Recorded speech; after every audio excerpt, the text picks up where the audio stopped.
Welcome to Red-tastic. Story 1. I, 41 female, have been with my fiancé, 45 male, for 2 years now. We met at our daughter's dance class and began dating. Both of us are single parents. My ex is a deadbeat, while his ex is still somewhat involved in their daughter's life. My daughter is 16 and his daughter is 17. Last November, we moved in together. Things have been mostly smooth, although there have been some bumps, especially between our kids. We never forced them to bond and have tried to let them navigate their relationship naturally. Yesterday, my stepdaughter, her friend, my daughter, and her friend all went to an out-of-town concert for a K-pop artist who was touring nearby. It was about a half-hour drive on the highway, and they took my fiancé's car, and my stepdaughter was driving. My fiancé and I were happy that they were finally spending some time together and maybe even bonding. But then at around 6 p.m., I got a call from my daughter, who was almost in tears. She told me that after stopping at a restaurant on the highway to get some food before the concert, her stepsister and a friend ditched her and her friend. They went inside to get something to eat, and when they came out, the car was gone. My daughter and a friend had no way to get back home and was stranded. They've never gone out on their own like this before, and I was terrified about what could have happened. I was absolutely furious. I hurriedly called an Uber to get them home and then called my stepdaughter to find out what the hell was going on. When I confronted her, she hung up on me. My fiancé was upset at her behavior too, but he got mad at me for overstepping my boundaries as a step-parent and trying to parent his daughter. He grounded her, but I still think that's not enough. My daughter could have been in real danger, but he disagrees and thinks grounding her is enough, and that I should back off because she's a kid and kids do dumb stuff. So I told him that I won't be paying for my stepdaughter's dance classes for the foreseeable future. Not unless both of them stop considering the incident so lightly. I feel like she needs to understand the severity of what she did, and just grounding her feels like it's letting her off too easy, and like my daughter's life doesn't matter. My fiancé thinks I'm being too cruel, and now even his ex is getting involved. They say I'm overreacting and that I cannot take away something their daughter loves just because she behaved like a teenager. Not, my fiancé cannot afford the dance class fees, since his hours have been cut for about a year now. He also cannot afford to pay for her school, so I'm contributing for a portion of that as well. His ex doesn't offer financial help, so am I the a-hole? Edit. I just found out that part of the reason this happened is that my daughter's friend is my stepdaughter's friend's current boyfriend's ex. Apparently, there was some quarreling and high tensions between them. I'm not sure if this changes anything, but I still feel like what my stepdaughter did was completely unacceptable. Update. It's been a month since everything went down, and I wanted to make a small update. My ex-fiancé and I are separating, and he's currently in the process of moving out of my house. Unfortunately, things have gotten really bitter between us because I refused to relent on my stance regarding what happened. I didn't change my decision to not pay for my stepdaughter's dance classes, so my fiancé became increasingly hostile. He started saying some cruel things to me, like how I was trying to drive a wedge between him and his daughter because I was trying to compete with her for his affection. It was the dumbest thing I've ever heard, but it showed me just how far apart we've grown over this issue. My daughter finally opened up about what had been happening at school. She told me that her stepsister and her friends had been mean to her for a while, even before we moved in together. Not downright bullying, but mean. She said her daughter would take her things like her makeup and her favorite tank top and not return them. Once, after borrowing her laptop, she deleted several of her movies without asking. My daughter never told me about these incidents because she didn't want to cause more tension between us, but it was clear that the relationship between our kids had been much worse than I realized. After hearing all this, I decided to end things and told him to move out. My ex-fiancé is trying to drag out the moving process as much as possible, but I'm at my limit. and I'm not going to back down. I've already got eviction papers ready in case he tries to drag this out any further. It's been a tough month, but I'm relieved that I stood my ground. My daughter is my priority, and I won't tolerate anyone mistreating her, especially not in her own home. I'm sad that things had to end this way, but I'm hopeful that this decision will lead to a healthier and happier environment for both of us. I'm so happy you decided to end things with your ex-fiancé and ask him to move out, OP. He's in the wrong here, not you. His daughter left your daughter somewhere knowing fully well she had no way of getting home. That was dangerous, very dangerous. And your ex-fiancé acted like it wasn't a big deal, and then he accused you of overstepping boundaries. If you can't parent your stepdaughter reasonably, then what's the point? The fact that he got extremely upset when you said you would stop paying for his daughter was a red flag too, especially when it makes total sense. I mean, why should you pay for a girl who doesn't have a problem with putting your daughter in harm's way? You're a good mother for standing up for your daughter and putting her first. You did good, OP. Story 2. Am I the a-hole for refusing to pay my mom rent? Using a shared throwaway account. I'm in early 20s and I was living with my father while I attended college.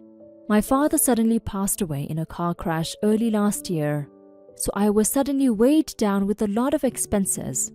I couldn't afford to live there alone. I wasn't paying him rent. I was offering alternative methods of payment like cooking, cleaning, shopping for him, etc. And on top of that, he didn't have life insurance, so I had to eat the funeral costs.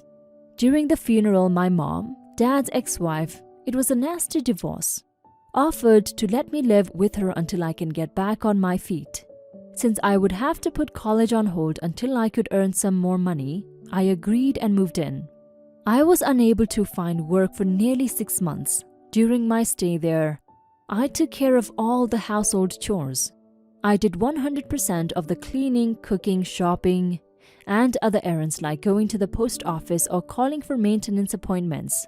I also did both of our laundry and dry cleaning and made her bed, tidied her bedroom every day.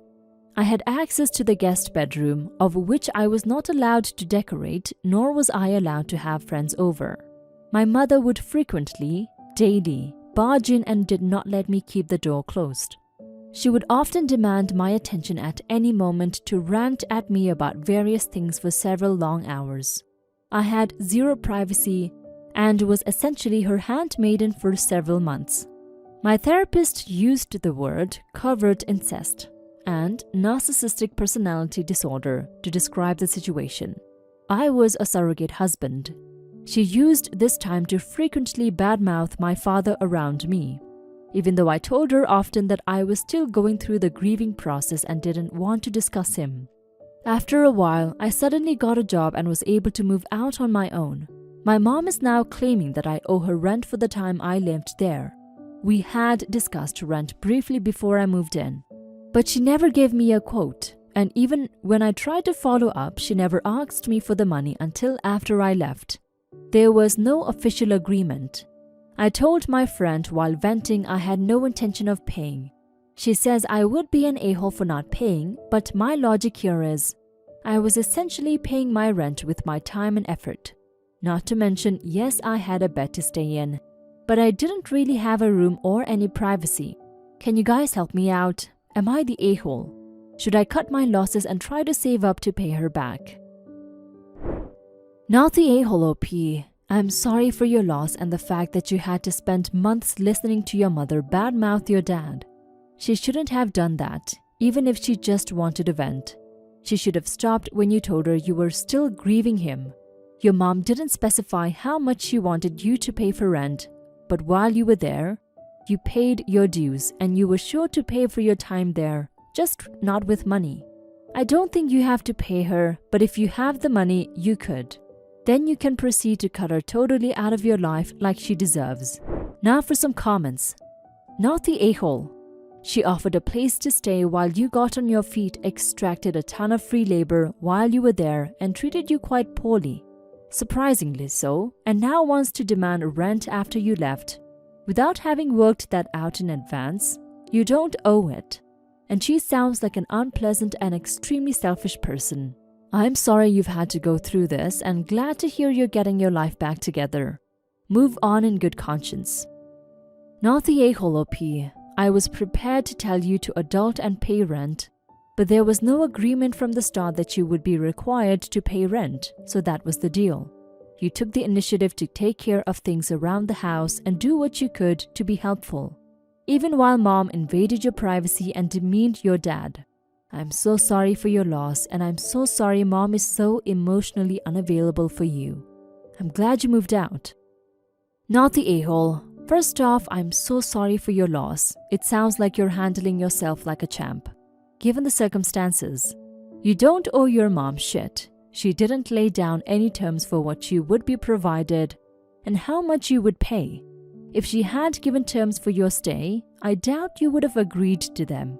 No visitors, no privacy, you can't decorate at all, and you're also going to do all the housework. You are a live-in housekeeper. If any money is changing hands, she should be paying you. I haven't even gotten into the psychological gauntlet she ran you through, and you're already not the a-hole. Story 3.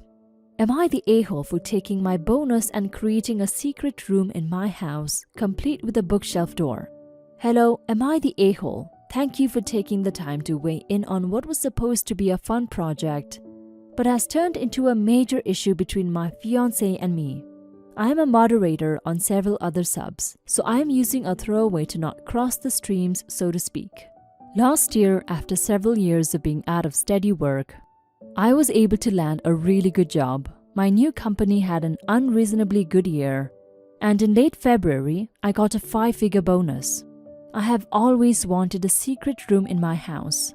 I honestly don't know why, but it's just always seemed so cool to have a room where I pull a lever, a bookcase opens to my private space. I figured with the bonus the time was right. So I hired a good contractor. They tore down some walls and started digging up the foundation of our spare bedroom, since the secret room will have a circular staircase to a new basement. The house was my grandma's and was given to me paid off when she died, so I own the house outright and have full legal authority to do this. My fiancée is so furious at me that she's thinking about calling off the wedding. She says that taking my bonus was wildly irresponsible and that we could have used the money to pay off debt, pay for some of the wedding to take pressure off her parents, or even save. I countered that this bonus was essentially found money that may never happen again, so we might as well have fun with it while we have it. She says that we are getting married. This has to be a discussion, and me digging up the foundation and tearing out several walls in the house has made it impossible for her to live in the house. I counter again that it's my house. The argument has gotten so intense that she has moved in with her sister, and we may be looking at the end of our 2-year relationship. Am I the a-hole in this situation? Now for some comments. You are the a-hole. You live with her and you are planning on marrying her. It's completely inconsiderate to tear up the house while she's living there, as well as spend the money on what you want without even consulting her. I assume she's shared her money with you while you didn't have a job, and you're the a-hole for not even talking to her before doing this. However, I just want to say that a secret room sounds super cool.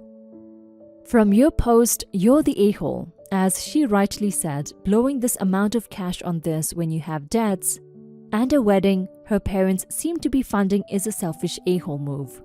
You also made major renovations apparently without her decision and even consultation. This just seems incredibly selfish and irresponsible, given there were more important things to spend your money on than yourself. You're the a-hole. To be honest, I agree that's a super cool idea and I totally see how that would be attractive. That said, she is absolutely right that you should have discussed the matter with her. You're getting married. You will have a shared life and you need to realize that. That doesn't mean check with her for every expenditure, but you can't drop 6 figures on a spurious project without talking with her about it and expect her to not be mad. Also, a huge dick move countering with "it's your house." That mindset in and of itself indicates you're not ready to marry her.